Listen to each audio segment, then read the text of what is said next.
আরজি করে যেই মেয়েটা মারা গেল, ওর মারা যাওয়াটা না খুব রহস্যজনক। তো আমি সোশ্যাল মিডিয়ায় প্রচুর ভিডিও দেখছি, তো আমি সেই বিষয়ে আমি দুটো কথা আমি বলবো।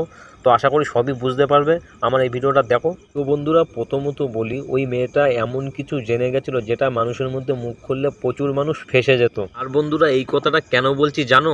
ওয়েট, সবই আমি তোমাদেরকে বুঝিয়ে আমি বলছি ক্লিয়ার করে। যেখানে আরজি করের মতন জায়গায়, ওখানে তো প্রচুর পেশেন্ট ছিল, আর ওই মেয়েটার উপর যখন অত্যাচার হয় তখন তো মানুষ তো কিছুই জানতে পারেনি, তাহলে আরজি করে খুনটা হলো কি করে? মানে সাধারণ মানুষ হিসেবে আমার মনে এই প্রশ্নটাই জাগছে। আপনাদেরকে বলবো, যারা আমার এই ভিডিওটা দেখছো, নিজেদের বিবেক দিয়ে একবার ভেবে দেখুন তো, ওই কেসটা কি ওখানেই কি হতে পারে?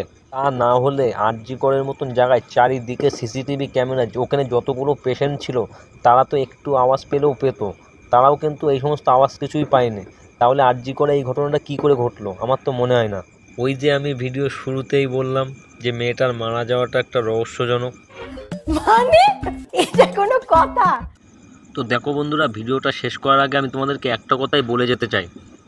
এই যে সঞ্জয় রায় নামে যেই ছেলেটাকে গ্রেপ্তার করা হলো, ওই ছেলেটা নিরীহ ছেলে, কিন্তু ভাই পয়সার লোভ ভাই সবারই থাকে কম বেশি।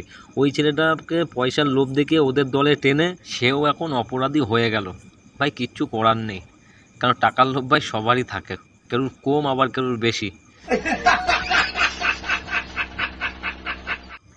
আরে ভাই, অত শত কথা না, মানুষের কি টাকার লোভ কি থাকে না? তোমার সামনে যদি 10 লাখ টাকা নিয়ে যদি আমি বলি যে তুই এই কাজটা কর, তা তুমি করতে বাধ্য। কেন জানো? টাকায় হচ্ছে কাঠের পুতুল হাঁ করে, যেমনটা আমাদের বলির পাঠা সঞ্জয়, ও তো টাকা নিয়ে ফেসে গেছে। হ্যাঁ হ্যাঁ হ্যাঁ হ্যাঁ হ্যাঁ। ওকে ওকে। চলো বন্ধুরা, ভিডিওটা শেষ করার আগে আমি তোমাদেরকে একটা কথাই বলে যাই।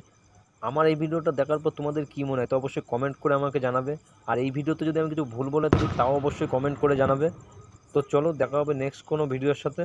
সবাই ভালো থেকো। আর তোমাদের কী মনে হয় অবশ্যই কমেন্টটা করে যেও, আর সাথে একটা করে লাইক, আর পারলে একটু শেয়ার করে দিও। যাক, সবাই ভালো থেকো।